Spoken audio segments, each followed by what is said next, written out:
जिन नेहरू को देश का पहला प्रधानमंत्री बनाया गया, उन्हें 15 में से 0 वोट मिले थे। 1947 जहां एक तरफ देश बंटवारे का गहरा दर्द झेल रहा था, तो दूसरी तरफ 560 से भी ज्यादा रियासतें भारत से अलग थलग होने को तैयार थी।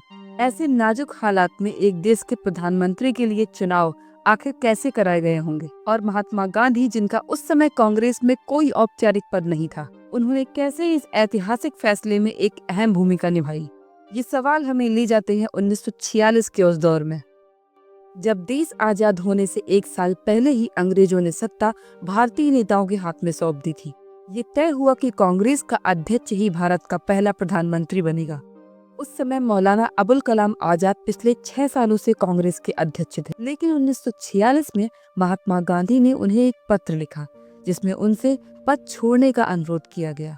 गांधी जी ने ये साफ कर दिया था कि अगर उनसे राय मांगी गई तो वो जवाहरलाल नेहरू का समर्थन करेंगे। हालांकि इसके कारणों का जिक्र वे सार्वजनिक रूप से करना नहीं चाहते थे।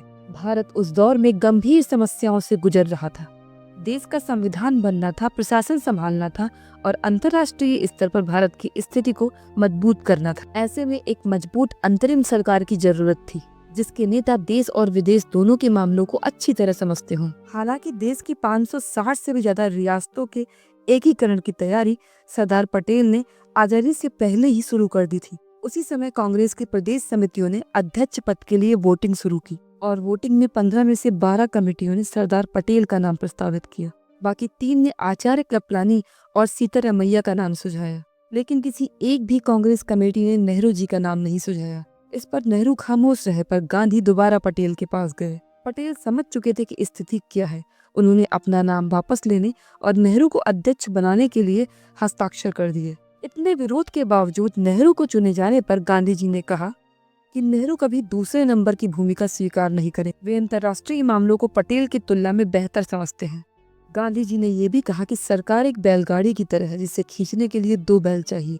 अंतर्राष्ट्रीय मामलों के लिए नेहरू और देश के आंतरिक कामों के लिए पटेल। ये फैसला इसलिए भी चौंकाने वाला माना जाता है क्योंकि महात्मा गांधी उस समय कांग्रेस के कोई भी औपचारिक सदस्य नहीं थे। फिर भी अंतरिम सरकार के गठन में उनकी भूमिका बेहद अहम रही, जिसके बाद जवाहरलाल नेहरू कांग्रेस अध्यक्ष भी बने और देश के पहले प्रधानमंत्री भी। और सरदार पटेल ने नाराज होने के बजाय बड़ी आसानी से अध्यक्ष पद के लिए अपना नाम वापस ले लिया और उन्हें देश का पहला गृह मंत्री बनाया गया।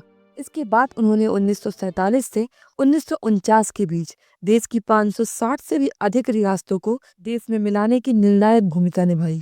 इसीलिए उन्हें भारत का लौह पुरुष कहा जाता है।